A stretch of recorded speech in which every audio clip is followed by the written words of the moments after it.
volunteer work at a homeless shelter, her second term as PTA president, her position with the neighborhood town watch, and her never-ending process of redecorating her home and preparing not just healthful but delectable meals for family and friends.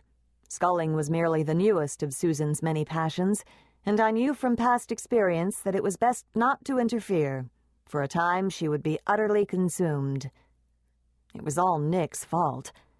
Nick was the man I'd been seeing, and he had been rowing since high school. The first thing he did when he moved to Philadelphia the year before was to buy a new sculling shell and join a boathouse. And as soon as the winter ice had thawed, he'd begun rowing. Nick rowed when he was stressed or fatigued, when he needed to think or relax, when he needed to work off frustration or uncertainty. He rowed at all hours, often before dawn, and in all weather. When Susan had complained that her thighs were getting flabby, Nick suggested that she take up rowing. Before I knew it, Susan had signed us both up for a learn-to-row class. I'd never have taken the class on my own, but Susan had insisted. Rowing would be good for us, less fattening than going to lunch, less expensive than shopping. Besides, she'd argued, 40-ish-year-old women like us needed to take action to resist rolling midriffs and the tolls of time. In the end, though, I took the class not because of anything Susan said, but because I was curious. What was this sport that lured Nick out of bed before the sun was up? For years I'd been intrigued by the long, sleek shells on the river, the elegant sway of the rowers, the synchrony of their oars. I'd wondered what it would feel like to be one of them, gliding on the water with silent strength and grace. But I'd been an innocent.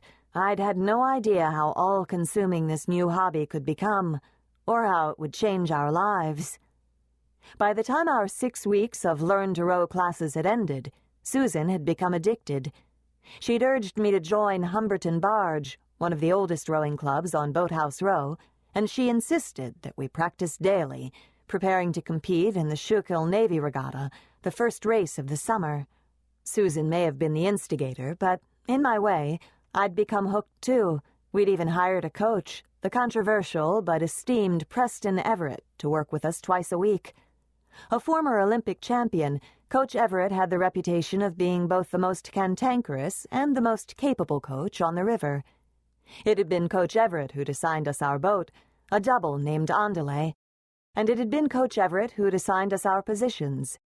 As bow, Susan was to steer the boat and give commands. As stroke, I was basically to keep quiet and obey her.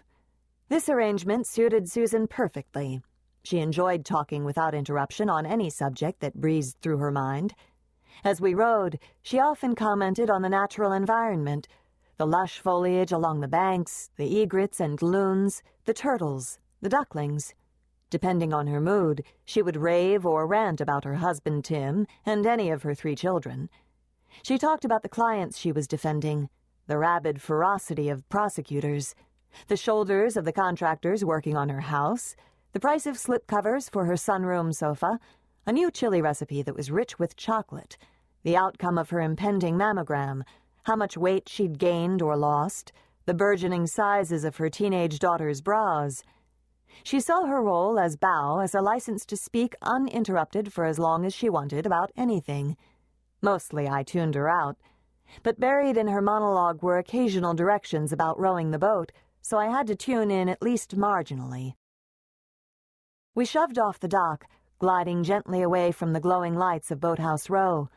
The water was smooth and sleepy, a dark mirror for the lights, and the boat slid along smoothly, undisturbed, leaving a rippling triangular trail.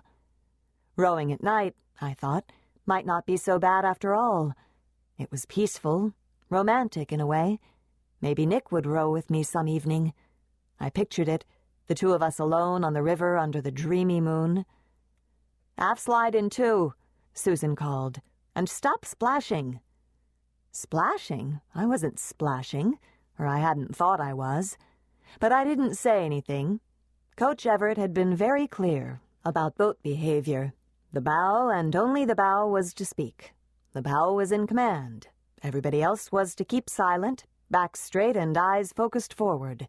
They were not even to turn their heads. "Watch your oars," Susan ordered. Watch them? What was wrong with them?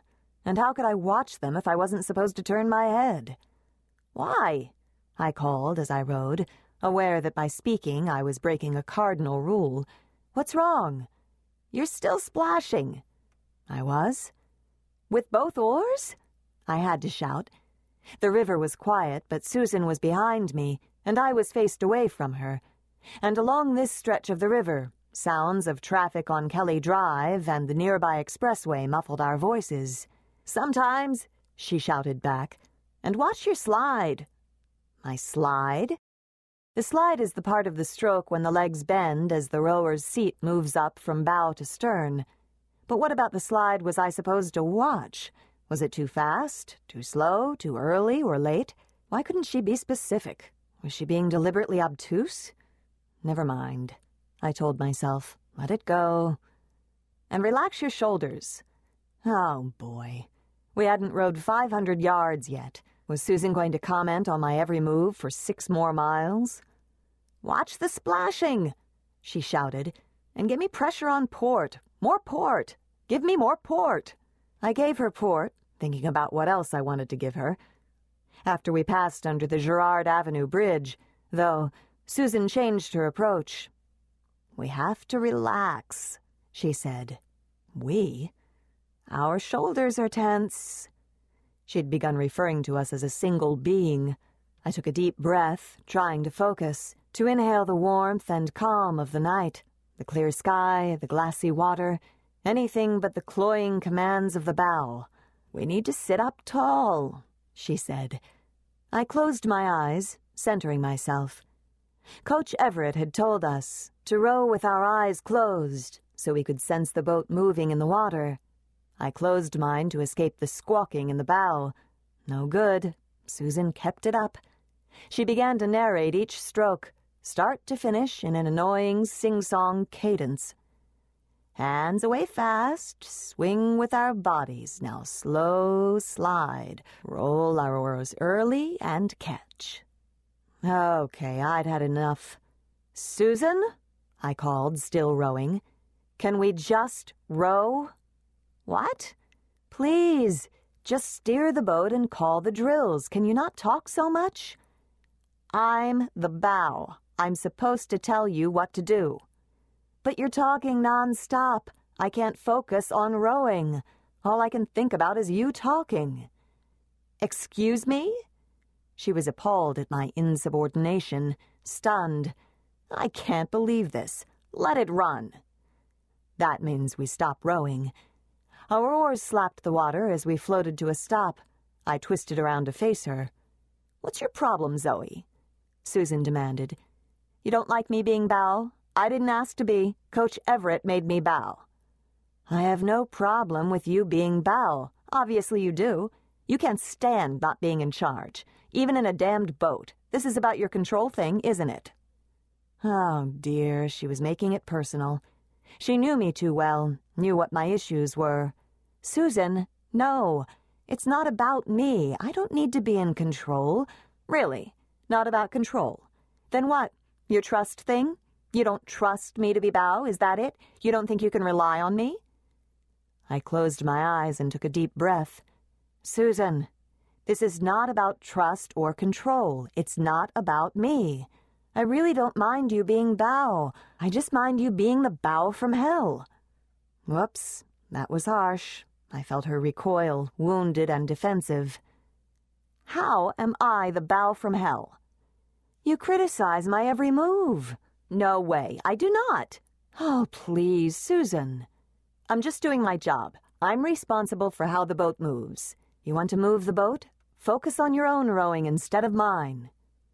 "My rowing? What's wrong with my rowing?"